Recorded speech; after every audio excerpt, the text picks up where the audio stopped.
자, 이어서 학습활동 그 내용 정리해 볼 텐데, 지금 사소한 일과 관련해서 내용을 정리해 보자고 했잖아요. 그래서 사소한 일은 실제 사소한 일이었어요? 굉장히 중요한 일이었어요? 굉장히 중요한 일을 반어적으로 처리를 했었죠. 그래서 문학적 수사법으로 반어법이 적용됐는데, 자, 그런 어떤 사소한 일은 그대를 생각하는 일. 근데 그 그대를 생각하는 일이 실제 사소한 게 아니라 나의 삶에 굉장히 중요하고 내가 살아가는 데 있어서 절대적인 영향을 미치는 그런 일들이었죠. 자, 그래서 그러한 부분들을 풀어서 부연 설명한 것에 불과해요. 자, 그래서 뭐 이걸 다 쓴다기보다는 그런 식으로 여러분이 뭐 간략하게 요약해서 정리하면 되겠어요. 그래서 보면 따라서부터 보면 되겠어요. 따라서 여기서 말하는 사소한 일은 흔하고 매일같이 반복되지만 영속적이고 중요한 일이다. 자, 영속적이고 중요한 일이다. 영속적이라는 것은 계속 지속된다는 것을 의미합니다. 지금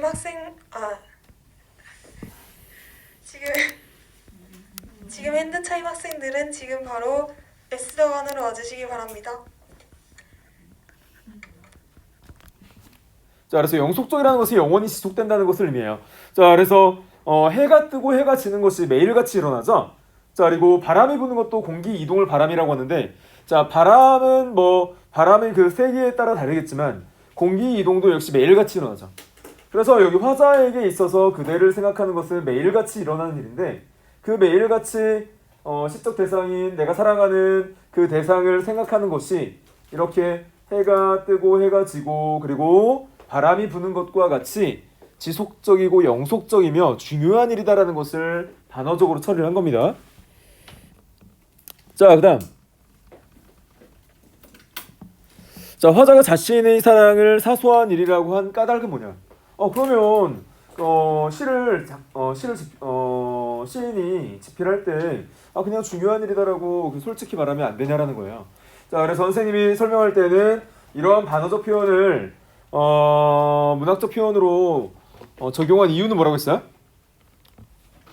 그냥 중요한 일이다라고 하면 물론 그런 어떤 표면적 의미를 독자들에게 전달할 수도 있겠지만 조금 더 그런 어떤 중요성을 강조하기 위해서 매우 중요한 일이다라는 것으로 독자들에게 전달하기 위한 어떤 문학적 수사법이라고 했죠. 반어법이. 자, 그래서 여기에서 이렇게 지금 정리를 해주고 있어요. 자, 보면 사소하다고 말하지만 자, 이것은 사랑이 보잘것없음을 말하고자 한 것이 아니라 자신의 사랑이 오랫동안 변함없이 지속될 것임을 강조하기 위한 거예요. 자, 오랫동안 변함없이 지속될 것임을 말하고자 한 것이다. 즉 문학적 효과는 강조의 문학적 효과를 거둡니다. 강조의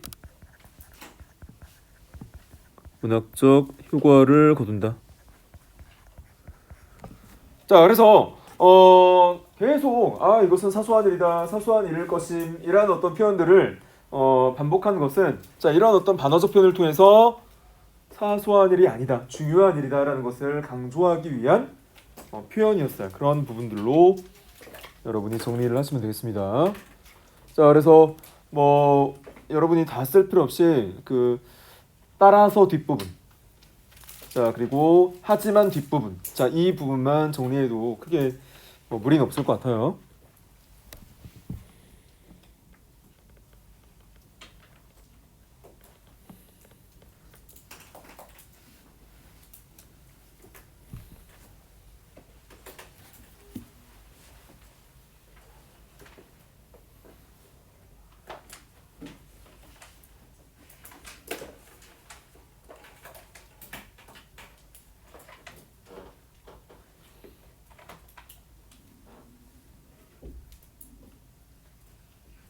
넘어가 되겠어요?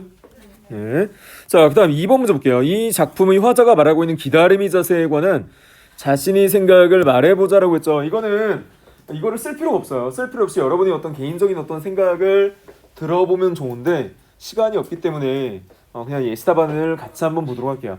여학생과 남학생의 생각이 다르죠. 기다림의 자세가 물론 성별이 어떤 특수성이 있을 수 있겠지만 그렇다고 해서 이 여학생이 여성을 대변한다, 이 남학생이 남성의 입장을 대변한다라고 볼 수 없겠죠. 자, 그래서 그냥 편하게 여러분이 한번 같이 한번 읽어봅시다. 자, 이 여학생은 공감할 수 있다고 했어요. 뭐라고 했냐면 많은 사람들이 기다림의 고통을 견디지 못해서 사랑을 버리는 시대에 자, 화자가 말하는 기다림의 자세는 포용력을 지닌 성숙한 사랑의 모습을 보여준다. 이거 쓸 필요 없어요. 포용력을 지닌 성숙한 사랑의 모습을 보여준다. 자, 예를 들어서 내 남자친구가 갑자기 잠수를 탔어요. 그래서 나한테 어떤 이야기도 하지 않고 막 여러분은 뭐 하루라도 연락이 안 되면 좀 많이 답답하잖아요. 하루가 아니라 한두 시간도 연락 안 되면 좀 답답한가요? 네. 하여간 자, 그래서 뭐 예를 들어 한 달을 갑자기 연락이 안 돼. 한 달 동안.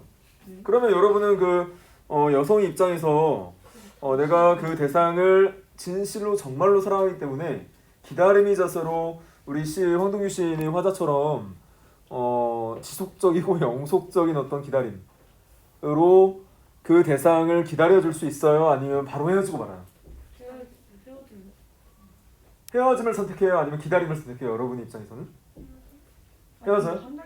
한 달은 너무 심했어요? 그러면 보름 정도, 한 15일 정도?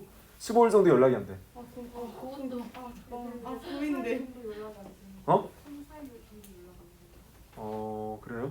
하여간 이 여학생은 그래도 포용력을 갖고 성숙한 자세로 어떤 사랑의 모습을 보여주는 것이라고 판단을 했어요. 자, 그렇기 때문에 사랑을 순간적으로 소비되는 감정으로 생각하지 않겠다는 것이다.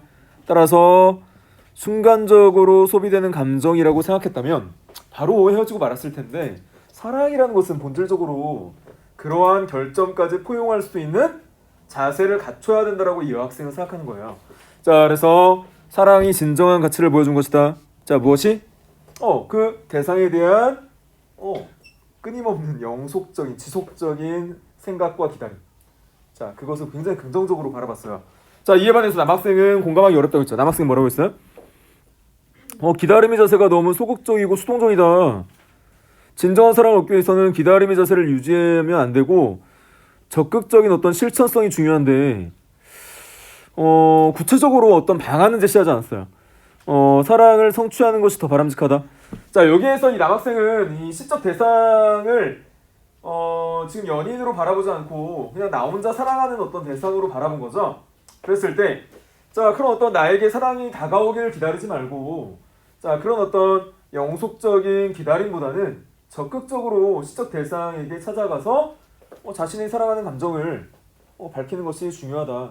그 실천성의 중요성에 대해서 이 남학생은 언급을 했는데, 이거는 뭐 예시답안일 뿐이고 여러분의 생각은 다 다를 수 있는 거죠.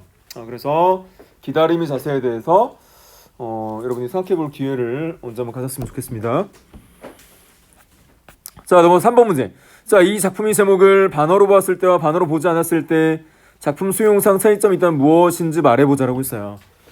선생님은 이 시를 설명하면서 지필진도 마찬가지지만 반어적으로 처리가 됐다라고 설명을 하고 있잖아요.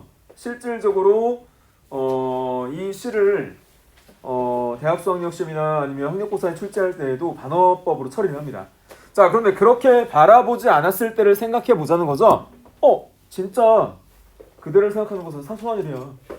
표면적으로 있는 그대로 우리가 이 시를 받아들였을 때, 자, 그것을 작품 수용상에 어떤 차이가 있느냐, 작품을 우리가 받아들일 때 어떤 차이가 있었느냐라는 거예요. 그랬을 때, 자, 반어로 보았을 때 이거 계속적으로 반복되는 내용이에요. 자, 보면 자, 계속 기다려야 하는 상황, 기약 없이 기다려야 하는 고통스러운 상황에서 쓴 편지인데, 자, 그렇다면 이것은 즐겁지 않은 편지였을 것이다. 하지만 시인은 즐거운 편지라는 반어적 표현의 제목을 통해서 고통을 반어적으로 수용하는 모습을 보여준다. 따라서 이 부분이 중요한 거죠. 그대를 향한 변함없는 사랑을 표현한 것이다. 자, 그래서 기다림은 아까 여러분이 말했듯이 굉장히 기다려줄 수 없는 상황이 굉장히 힘들고 고통스러운 순간들인데, 그러한 순간을 즐거운 편지라고 반어적으로 제목을 처리하고, 자, 그 다음에 그 기다림을 긍정적으로 지금 바라보고 있는 화자의 모습이 반어적으로 처리했을 때는 그대를 향한 굉장히 진실된 사랑이다 라고 바라볼 수 있다는 거죠. 변함없는 사랑이다. 하지만 그것을 반어로 보지 않고 사소한 것이다, 그대를 생각하는 것은 진짜 사소한 것이다 라고 표면 그대로 받아들였을 때 입장을 보세요. 자, 입장을 봤을 때는 어떻게 바라보고 있어요? 지금 반어로 보지 않았을 때는 이루어지기 어려운 사랑의 고통이죠. 이루어지기 어려운 사랑의 고통을 한없이 있다는 그 기다림으로 승화시켜 이루기 어려운 사랑마저 즐거운 마음으로 수용하고 있다. 이루기 어려운 사랑마저 즐거운 마음으로 수용하고 있는 화자의 정서와 태도. 그러니까 이거는 그 상황 자체를 다르게 본 거죠.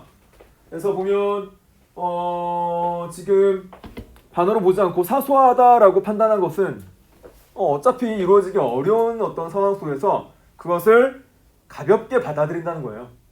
그래서 그런 부분으로 봤을 때는 어차피 이루어지기 어려운 사랑, 자 그것을 너무 깊이 슬픔으로 받아들이지 않고 가볍게 받아들이겠다. 그래서 즐거운 마음으로 그것을 넘기겠다라는 부분들로 볼 수도 있다는 거예요.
넘어가겠어요?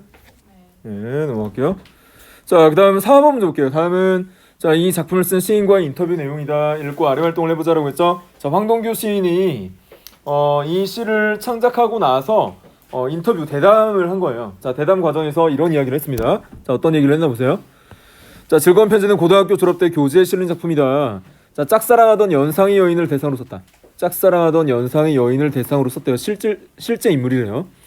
자, 이건 그때까지 우리나라에 없던 연애 시이다. 남녀가 일생 동안 서로 사랑할 수 있죠. 하지만 그 사랑은 늘 새롭게 만들어가야 하는 것이지 한 번 주어진 사랑의 본질 때문에 일생을 가는 것은 아니라고 생각했습니다. 이게 즐거운 편지의 초점입니다. 한마디로 역설이고 반어법이지만 넓은 의미에서 볼 때 가시난다 도셔오셔 이거는 가시는 듯 다시 빨리 돌아오십시오라는 그런 의미죠. 그래서 멀지 않다. 그런데 둘째 마디에 가서 내 사랑도 어디쯤에서 반드시 그칠 것을 믿는다. 다만 그때 내 기다림의 자세를 생각하는 것일 뿐이다 라는 깨달음이 나타납니다. 자신의 사랑이 끝났다고 해서 세상이 끝나는 것이 아니라는 사실. 자신의 사랑, 즉 이별이 있다고 해서 내 인생이 끝나지 않았다는 거예요. 그래서 세상이 끝나는 것이 아니라는 사실을 인정하고 우리 사랑도 언젠가 끝날 수 있다는 조건 속에서 사랑할 수밖에 없다는 것을 이야기하고자 한 것이다. 그래서 사랑은 불변하는 것이 아니라 영속적인 것이 아니라 언젠가 끝나는데 그것을 인정하고 사랑을 즐길 때 사랑의 본질적 속성을 정확히 파악한 것이다라는 깨달음을 독자들에게 주고자 했다는 거예요. 자, 그런데 제 짝사랑이었던 대상이었던 여인은 즐거운 편지를 좋아하지 않았대요. 그래서 이 시를 좋아하지 않았었대요. 그랬을 때 같은 고등학생으로서 공감되는 바가 있으면 이야기해보자. 이건 넘어갑니다. 크게 여러분이 생각만 진술하면 될 것 같아요. 자, 이번 작품의 일부 시구를 바꾸어 보자라고 했을 때 어떻게 달라지느냐 이 부분도 여러분이 한번 해보세요. 자, 다음 5번 문제가 중요한데 5번 문제. 자, 5번 문제는 지금 고재종이 첫사랑이라는 시예요. 이 첫사랑의 시인데 즐거운 편지와 한번 비교해 보자라고 했죠. 그래서 같이 한번 보면 자, 흔들리는 나뭇가지에 꽃 한번 피우려고 눈은 얼마나 많은 도전을 멈추지 않았느냐. 그래서 눈이 내리는 상황을 묘사한 거예요. 자, 그래서 흔들리는 나뭇가지에 꽃, 여기에서 꽃은 눈꽃을 말합니다. 꽃이 여러분 눈이 내리면 나뭇가지에 쌓여서 눈꽃처럼 보이잖아요. 그래서 그런 꽃 한번 피워보려고 눈은 얼마나 많은 도전을 멈추지 않았느냐. 자, 여기에서 도전은 여기에서 나뭇가지는 사랑을 이루고자 하는 대상, 꽃은 사랑을 피우기 위해서. 자, 이 눈이라는 사랑을 이루는 주체는 사랑을 이루기 위해서 많은 노력을 했다라는 그런 어떤 진술로 받아들이시면 되겠어요. 많은 노력. 자, 이어 보면 싸그락 두드려 보았겠지. 난 분분 춤추었겠지. 미끄러지고 미끄러지길 수백 번. 그 사랑을 이루기 위해서 눈꽃이라는 사랑의 결실을 맺기 위해서 이 눈은 굉장히 수많은 노력을 기울였다라는 거예요. 자, 그래서 이 부분, 자, 눈의 수많은 노력. 자, 바람 한 자락 불면 휙 날아갈 사랑을 위해서 자, 햇솜 같은 마음을 다 퍼부어 준 다음에 마침내 피어낸 저 황홀을 보아라라고 했어요. 드디어 자, 눈꽃이 자, 완성된 상황을 보여줍니다. 사랑이 완성된 상황을 황홀이라고 좀 표현을 한 거예요. 자, 햇솜 같은 마음, 눈이 순수한 사랑. 자, 퍼부어 준다는 것은 사랑의 헌신적 속성을 말합니다. 자, 마침내 피어난 저 황홀, 자, 눈꽃을 의미하죠. 그래서 첫사랑을 이룬 상태를 의미하고요. 자, 마지막 연애 봄이명 가지는 그 한 번 된 자리에 자, 세상에서 가장 아름다운 상처를 터뜨린다. 자, 사랑의 결실을 이루기 위해서는 그 사랑을 이루는 결실의 과정에 고난과 시련이 있다는 거예요. 자, 그래서 또한 상처 또한 있다는 건데 그런 어떤 상처를 된 자리라고 표현을 했어요. 자, 그래서 첫사랑의 어떤 아픈 경험. 자, 세상에서 가장 아름다운 상처라는 것은 상처는 원래 아름다운 속성을 지니지 않고 있는데 모순된 표현을 통해서 역설적으로 처리를 했습니다. 자, 그래서 여기서는 역설법이 적용되었다. 아름다운 상처, 가장 아름다운 상처는 역설적 표현이에요. 자, 그래서 여기에서 문학적 수사법을 같이 한번 살펴볼게요. 자, 어떤 부분을 보냐면 이 부분이에요.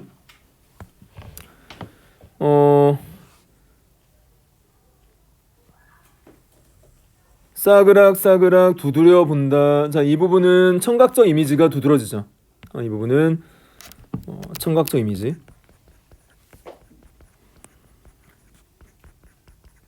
심사 이미지가 두드러지고 난 분분이라는 것은 반복되는 표현을 통해서 율격을 형성하죠. 이 부분은 반복되는 표현. 반복법을 통한 운율 형성. 자, 그 다음에 또 여러분이 주목해야 할 부분은 햇솜 같은이라는 거죠. 햇솜 같은이라는 것은 여러분 그 비유법 중에 직유법이 적용된 부분이죠. 그 다음에 다 퍼준 다음에 마침내 피어낸 저 황홀. 자, 황홀이라는 것은 자, 여기에 이 황홀은 눈꽃을 의미한다고 했죠. 그래서 눈꽃이 여기에서 원관념이고 이 황홀은 보조관념이죠. 자, 이렇게 원관념과 보조관념이 1대1로 대응을 이루는 자, 우리의 비유법을 뭐라고 했어요? 은유법이라고 했었죠. 자, 은유법이라고 했었죠. 그래서 은유법이 적용된 부분. 자, 그리고 마지막으로 어땠어요? 된 자리. 되었다는 것은 실제 뜨거운 것에 되었다기보다는 사랑의 아픔을 경험했다는 것을 의미해요. 자, 그래서 여기에서는 어떤 심상, 어떤 이미지가 두드러져요? 되었다는 것은 촉각적 심상이 두드러지죠. 촉각적 심상이 두드러지고. 자, 아까 말했던 역설적 표현도 여기서 여러분이 주목하셔야겠죠. 아름다운 상처, 역설적 표현이라고 했는데 이 부분은 역설법으로 여러분이 보면 되겠어요. 역설법. 자, 그래서 전체적으로 이 시는 어떻게 여러분이 바라보면 되냐면 비유법과 역설법이 적용됐고 아름다운 사랑의 결실을 위한 실현과 고난, 헌신의 의미를 드러내었다. 또 시간의 흐름에 따라 시상을 전개했고 자연현상에서 사랑의 의미를 발견한 시, 또 역설법을 통해 주제를 효과적으로 드러낸 시. 자, 이런 정도로 정리를 하시면 되겠어요.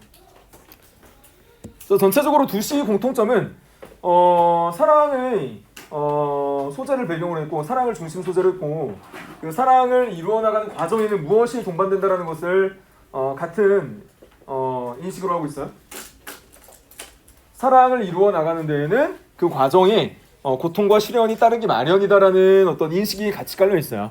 그래서 그런 부분을 두 시의 어떤 공통된 표현으로 여러분이 바라보시면 될 것 같아요. 자, 그랬을 때 1번 문제. 자, 사랑과 관련하여 이 작품을 즐거운 편지에 나타나는 화자의 태도를 비교해보자라고 했죠. 자, 그랬을 때 즐거운 편지와 자는 오랜 기다림을 다짐함으로써 자신의 사랑을 인내를 통해 완성하고자 하고 있는 반면, 자, 첫사랑의 누는 자신의 첫사랑을 위해 기다림에 만족하는 것이 아니라 이 부분이죠. 싸그락 두드려보고 난분분 춤도 추고 미끄러지기도 하면서 햇솜 같은 마음을 다 퍼주어주는 헌신적 태도를 취하죠. 자, 이런 점에서 두 신에 나타난 사랑을 대하는 태도의 차이점이 있다. 자, 그래서 다 퍼부어준다, 헌신적으로 적극적으로 사랑에 다가선다는 면에서 수동적인 본문이 우리 황동규 시인의 시와 적극성을 띠고 있는 그 후자의 시, 우리 고재석 시인의 첫사랑의 시, 사랑을 대하는 화자의 태도의 차이가 발생한다. 이 부분을 볼 수 있어요.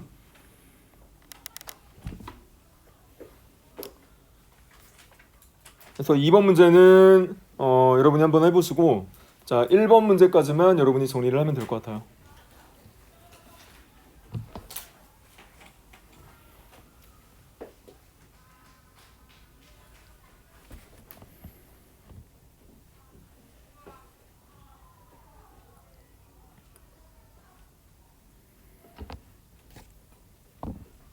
자, 이렇게 해서 시험 범위 마무리 짓도록 하고, 다음 시간에 수행평가 우리 나머지 독서 일지 쓰기 작성하고, 그 다음 시간에 질문 받는 시간 갖도록 할게요.